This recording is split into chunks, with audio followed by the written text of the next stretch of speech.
On va converser, nous, avec Sébastien Bordenave, maintenant, par les bandes dessinées et de l'intégrale d'un certain Gustave Verbeck, une œuvre qui date de 1905. Mais oui, j'ai envie de citer Corneille, les années n'atteignent pas le nombre de la... Ouais, c'est super vieux, ouais.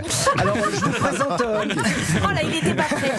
Je vous présente Gustave Verbeck, un type mort en 1937 à 70 ans. Ses parents donc étaient néerlandais, Verbeck, et il est né au Japon car son père était missionnaire. Alors il a appris le dessin à Paris, ce monsieur, puis il est parti aux États-Unis où il est devenu un illustrateur connu. Le succès va arriver pour lui en 1903 grâce à ses dessus-dessous de Betty Boutchou et Père Moustachon.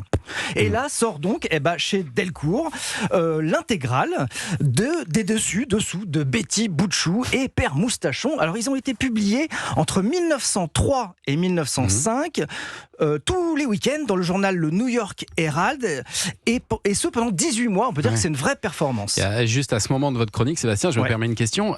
Pourquoi vous nous parlez des dessus-dessous de Betty Boutchou et Père Moustachon? Parce que j'ai pas encore bien compris l'intérêt.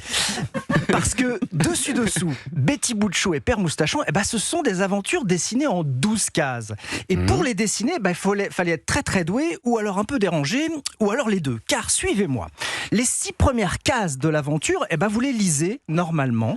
Et pour avoir la suite de l'aventure, vous retournez la BD. Et c'est en relisant les 6 premières cases, mais à l'envers, que vous aurez les 6 dernières. Car tout est dessiné pour que l'image soit lisible dans un sens comme dans l'autre. Dessus-dessous. Exactement. C'est fort. Ainsi, Moustachon, qui est un personnage un peu bougon, si vous le regardez en ayant retourné le livre, ses grosses moustaches vont devenir les couettes de la toute mignonne Betty Boutchou. Effet garanti pour les jeunes et pour les moins jeunes, faut bien l'avouer.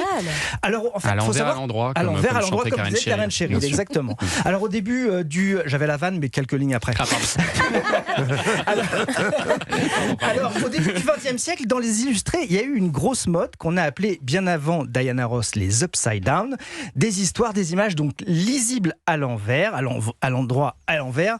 Beaucoup de dessinateurs politiques aimaient dessiner, par exemple, des personnalités, et à l'envers, ça faisait un âne ou un éléphant, on rigolait. Et à l'ère Meiji, au Japon, donc l'ère Meiji, c'est fin 19e, début 20e, il y avait ce qu'on appelait les jojé.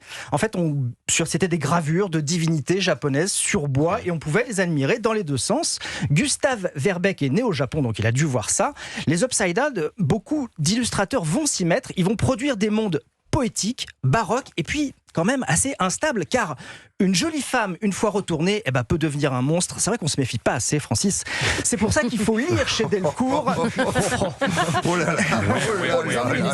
Il faut lire chez Delcourt dessus-dessous l'intégrale de Gustave Verbeck, une intégrale que je vous offre, Monsieur Huster.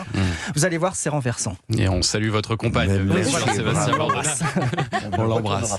Voilà. Gustave Verbeck. Très fort. Très impressionnant. C'est vrai que c'est impressionnant. Merci Sébastien pour cette découverte.